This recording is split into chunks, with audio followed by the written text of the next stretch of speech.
I never thought I'd be the kind of man to spy on his own wife, but something felled off her late nights, the secretive texts, the distant look in her eyes. It needed the truth even if it shattered Meso. I installed cameras in our home without telling her. Days passed with nothing unusual until one night I saw it.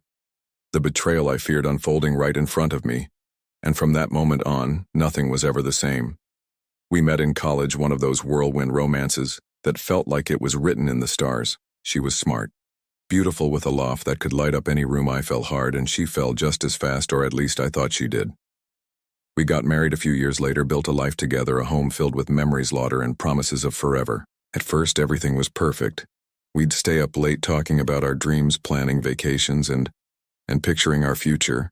She was my best friend, my confidant, the person I trusted more than anyone. But trust, that's the thing about it, can be fragile, even when you don't realize it's cracking. It started small, little things I brushed off as nothing. She became distant. Her phone was always glued to her hand, and she started working late more often when I'd ask. She'd laugh it off, saying I was being paranoid, and maybe I was. Maybe love makes you blind to the things you don't want to see, but the doubt grew like a seed planted in the back of my mind. I didn't want to believe it.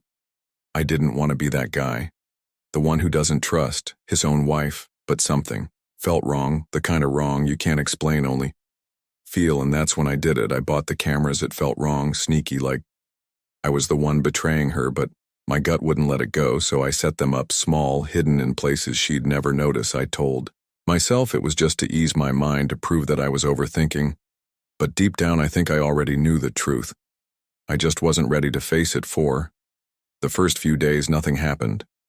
I checked the footage late at night when she was asleep.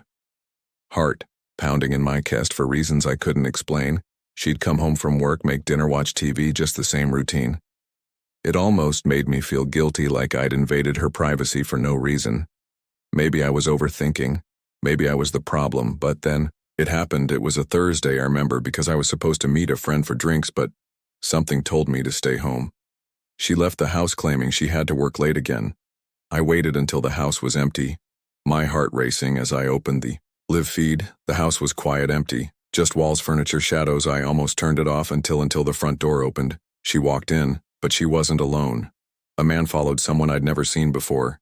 She didn't look nervous. She didn't hesitate. She laughed our laugh.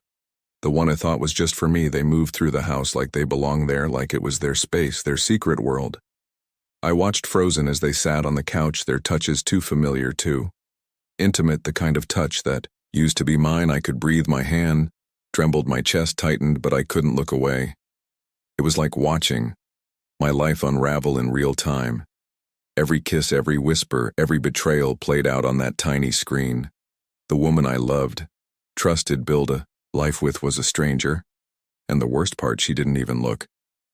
Guilty, I stared at the footage long after they left, replaying it over and over as if I could find some hidden detail that would change what I'd seen. But there was no misunderstanding, no excuse, just the cold, undeniable truth. I didn't confront her that night. I didn't rage or scream. I just sat there drowning in silence, realizing that the life thought I had never really existed. The days after felt like walking through a fog. She'd come home, kiss me on the cheek, ask about my day, all while carrying the weight of her betrayal like it was nothing, and I played along, smiled, nodded, pretended, because I wasn't ready to confront her, not yet.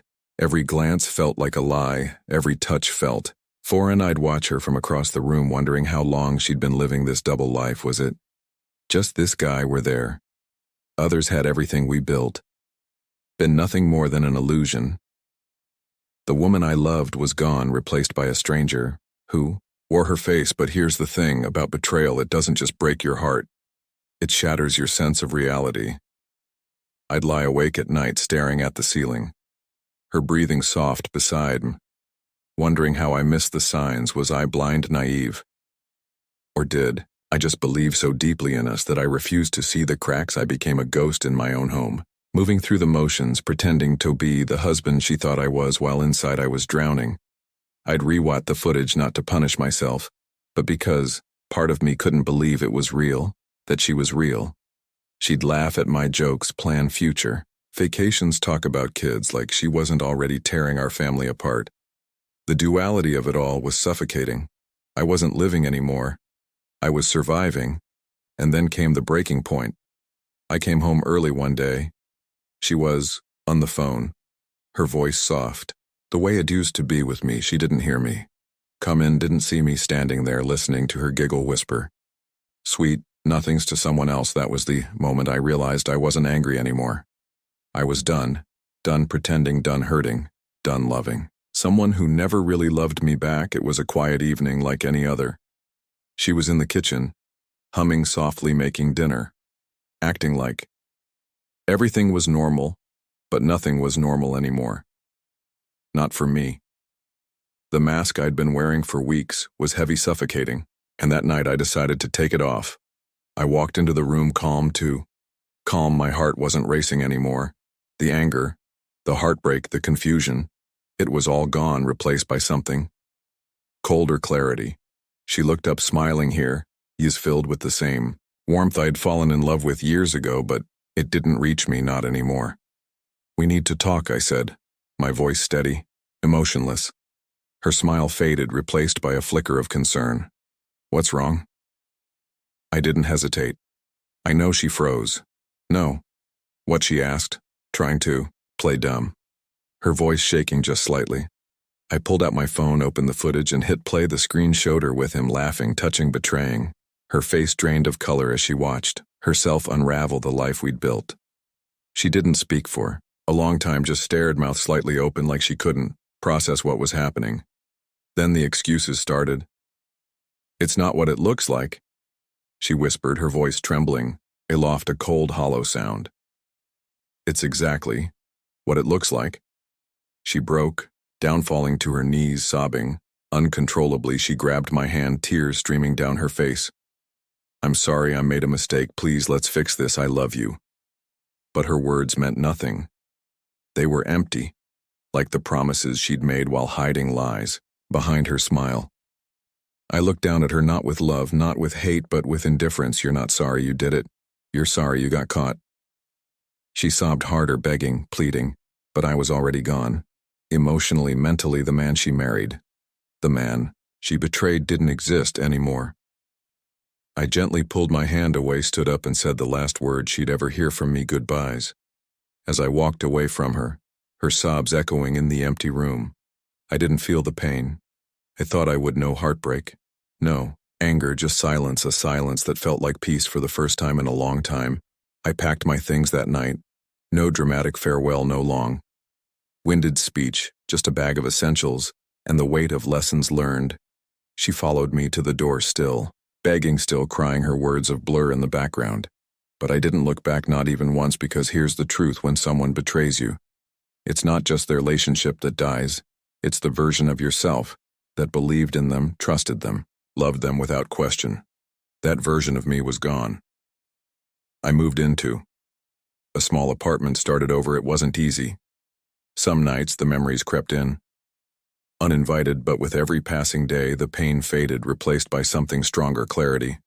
She tried, reaching out, text, calls, emails. I never responded, not because I was bitter, but because there was nothing left to say. Forgiveness isn't about them, it's about you, and I forgave her, not to mend what was broken, but to set myself free.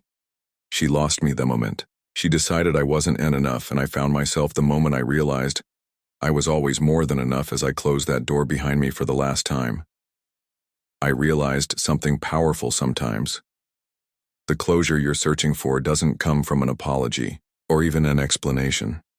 It comes from walking away and never looking back. She wasn't sorry for what she did. She was sorry it didn't work out the way she planned. If she had never been caught, she would have kept lying, kept pretending. And that's the truth. People don't like to admit so. If you're holding on to someone who betrayed you, hoping they'll come back and make it right, they're not coming back because they miss you. They're coming back because they miss the comfort you gave them. And sometimes the most powerful thing you'll ever say isn't "I forgive you," it's "I'm done."